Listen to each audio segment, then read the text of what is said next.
श्रवण मास सावन महीने में भगवान शिव की पूजा और सोमवार व्रत का विशेष महत्व है।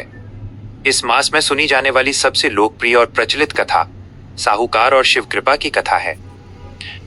सावन सोमवार व्रत कथा साहूकार और शिव कृपा। एक समय की बात है, एक शहर में एक बहुत ही धनवान साहूकार रहता था। उसके पास धन दौलत की कोई कमी नहीं थी, लेकिन उसकी कोई संतान नहीं थी। इस कारण वह बहुत दुखी रहता था। संतान प्राप्ति के लिए वो हर सोमवार को भगवान शिव का व्रत रखता था और पूरी श्रद्धा के साथ शिव मंदिर जाकर भगवान शिव और माता पार्वती की पूजा अर्चना करता था। उसकी सच्ची भक्ति देखकर माता पार्वती प्रसन्न हुई और उन्होंने भगवान शिव से आग्रह किया, हे नाथ, ये साहूकार आपका सच्चा भक्त है। ये हर सोमवार को नियम से आपकी पूजा करता है, कृपया इसकी मनोकामना पूर्ण कीजिए। भगवान शिव ने मुस्कुराकर कहा, तारांकन, हे पार्वती, इस संसार में हर प्राणी को उसके कर्मों का फल मिलता है। फिर भी तुम्हारी प्रार्थना पर मैं इसे पुत्र प्राप्ति का वरदान देता हूँ, लेकिन इस बालक की आयु केवल 12 वर्ष होगी। बालक का जन्म और शिक्षा। साहूकार ये सब बातें सुन रहा था। उसे पुत्र प्राप्ति की खुशी तो हुई, लेकिन बालक की अल्पायु की बात जानकर वो मन ही मन दुखी रहने लगा। कुछ समय बाद साहूकार के घर एक सुंदर बालक ने जन्म लिया। जब बालक 11 वर्ष का हुआ तो साहूकार ने उसे विद्या ग्रहण करने के लिए उसके मामा के साथ काशी भेजने का निश्चय किया। साहूकार ने मामा को बहुत सारा धन दिया और कहा, रास्ते में जहां भी विश्राम करो वहां यज्ञ हवन कराना और ब्राह्मणों को भोजन कराकर दान दक्षिणा देना। राजकुमारी से विवाह। काशी जाते समय रास्ते में एक राजा की पुत्री का विवाह हो रहा था। जिस राजकुमार से विवाह तय हुआ था वो एक आंख से काना था। राजकुमार के पिता ने सोचा कि साहूकार का लड़का बहुत सुंदर है, क्यों ना इसे दूल्हा बनाकर शादी की रस्में पूरी करवा दी जाएं और बाद में अपने बेटे को राजकुमारी के साथ विदा करा लेंगे।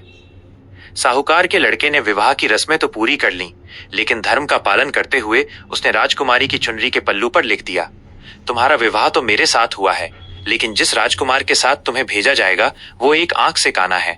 मैं काशी पढ़ने जा रहा हूं। जब राजकुमारी ने वो संदेश पढ़ा तो उसने उस काने राजकुमार के साथ जाने से इनकार कर दिया और अपने पिता के घर ही रुक गई। 12वां वर्ष और जीवन दान। काशी पहुंचकर बालक ने अपनी पढ़ाई शुरू की। जब वो ठीक 12 वर्ष का हुआ तब एक दिन वह मंदिर में शिव पूजा कर रहा था। भगवान शिव के विधान के अनुसार बालक मूर्छित होकर गिर पड़ा और उसके प्राण निकल गए। मामा रोने बिलखने लगे। उसी समय भगवान शिव और माता पार्वती वहां से गुजर रहे थे। माता पार्वती ने उस बालक और उसके मामा का करुण क्रंदन देखा तो पहचान लिया कि ये वही साहूकार का पुत्र है। माता पार्वती ने भगवान शिव से प्रार्थना की, तारांकन, हे प्रभु, इस बालक के माता पिता इसके बिना जीवित नहीं रह पाएंगे, कृपया इसे जीवन दान दीजिए। भगवान शिव ने साहूकार के परिवार की अटूट भक्ति से प्रसन्न होकर उस बालक को पुनर्जीवन दे दिया। सुखद अंत। शिक्षा पूरी करके जब वो बालक अपने मामा के साथ लौट रहा था तो वे फिर उसी नगर में पहुंचे। राजकुमारी के पिता ने बालक को पहचान लिया और अपनी पुत्री को भारी धन धान्य के साथ उसके साथ विदा किया।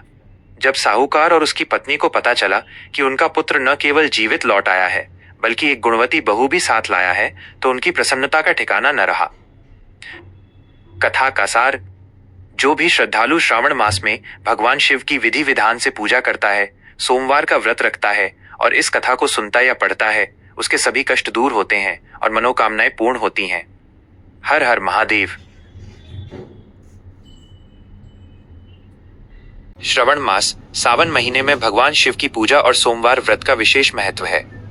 इस मास में सुनी जाने वाली सबसे लोकप्रिय और प्रचलित कथा साहूकार और शिव कृपा की कथा है। सावन सोमवार व्रत कथा साहूकार और शिव कृपा।